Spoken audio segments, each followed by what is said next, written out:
Jangan salah pilih.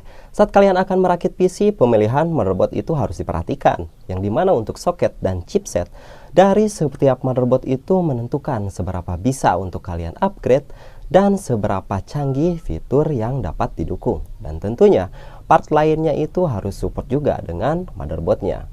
Maka oleh karena itu kita sebagai user harus paham betul agar nantinya komputer yang kita rakit itu ya tidak mubazir.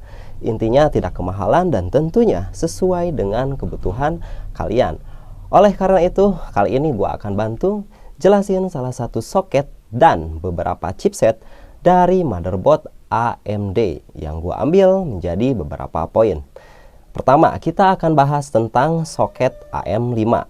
Kedua, kita akan bahas kompatibilitas dengan cooler AM5. Lalu kita akan bahas juga dukungan untuk upgrade-nya. Selanjutnya, kita akan bahas chipset yang digunakan di motherboard AM5. Lalu, yang terakhir, kita akan bahas tentang macam-macam series motherboard AM5 yang ada di pasaran saat ini. Oke, halo, gua Anwar. Balik lagi Arch Media. Stay tune, jangan lupa sebat dan ngopi dulu. Oke, mari kita mulai dari poin yang pertama. Tentang soket AM5. Soket AM5 dari fisik sekarang jelas berbeda dengan soket AM4 yang sebelumnya ya kalian kenal kan. Kalau AMD biasanya pakai sistem pin grid array atau yang biasa disebut PGA, itu disingkatkan. Nah, pin atau jarum yang di prosesornya itu ditancapkan ke motherboardnya. Sistem jarum gini riskan juga. Nggak sedikit juga yang mengalami jarum prosesornya itu bengkok atau patah.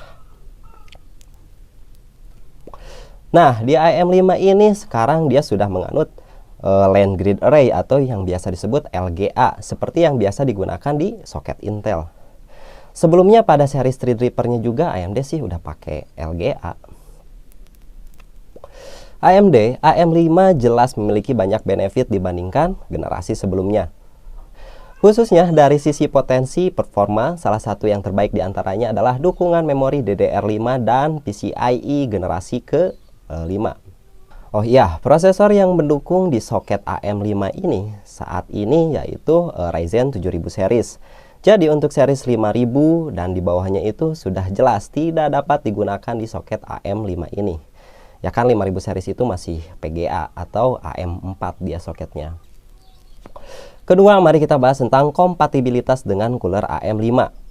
Memori RAM, chipset, dan prosesor pada seri 7000 semuanya telah diperbaharui di soket AM5. Namun peralihan ini tidak berarti kompatibilitas CPU cooler lama perlu diadaptasi juga. Nah, di sini untuk coolernya AMD masih mempertahankan pendingin soket AM4 itu masih bisa bekerja di soket terbaru atau AM5 ini. Jadi kalau kalian sebelumnya udah punya cooler di AM4 tuh, yang soketnya AM4 itu masih bisa digunakan di soket AM5. Tapi kalian juga harus ingat kemampuan coolingnya dalam mendinginkan prosesornya. Yang ketiga, dukungan untuk upgrade. Prosesor yang dapat digunakan saat ini yaitu Ryzen 5 7000 series tentunya. Yang dimana kalian tidak perlu upgrade atau ganti mobo kalau misalkan mau upgrade prosesor. Dan ini diklaim akan terus didukung hingga tahun-tahun ke depan. Yang artinya kalian tidak perlu upgrade motherboard untuk upgrade prosesor. Beda kan ya, ini AMD memudahkan sekali tentunya. Nggak kayak kubu sebelah yang tiap rilis prosesor pasti baru rilis soket baru juga, ya ribet.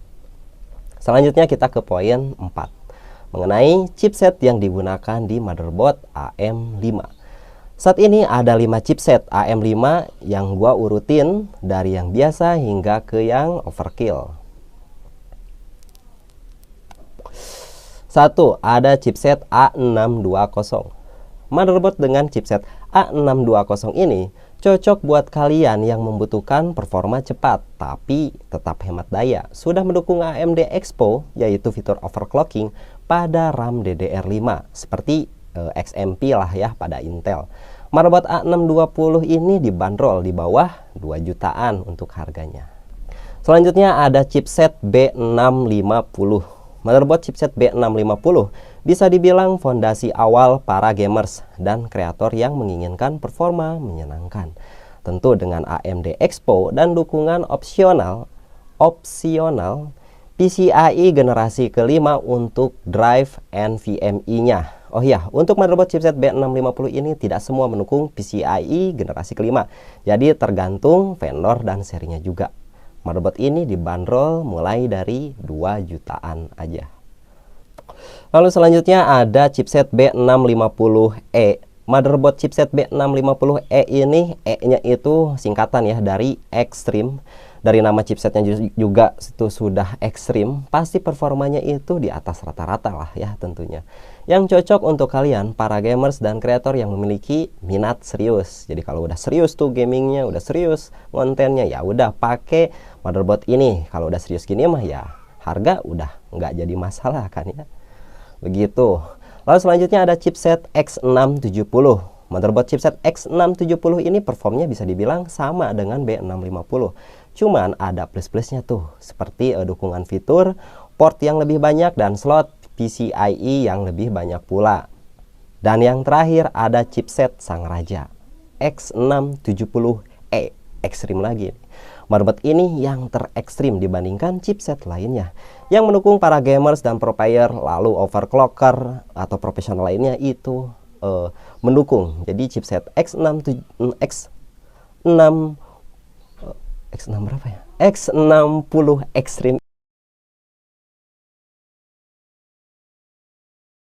ini itu mendukung sekali untuk kalian para pro player gamers dan para pro kreator dan juga pro overclocker. Gak usah ragu lagi untuk ambil chipset X60 Extreme ini.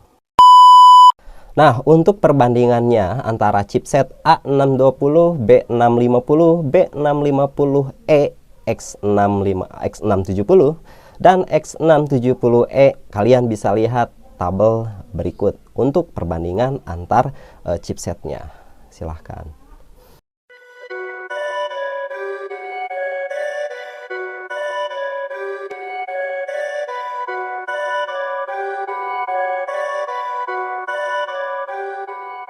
Oke, gua harap kalian udah mengerti chipset yang ada di motherboard AM5 AMD ini. Jadi kalian kalau misalkan baru kenalan nih, pengen nyoba-nyoba awal rakit, pengen tahu nih performanya, ya bisalah kenalan dulu, mulai kenalan dulu AMD dengan soket AM5 chipset A620 tuh kalau misalkan buat coba-coba. Tapi kalau misalkan udah yakin gua AMD banget nih, pengen performa yang ekstrim, oh ya kalau gua sih saranin atau rekomendasiin pilih yang seri ekstrim.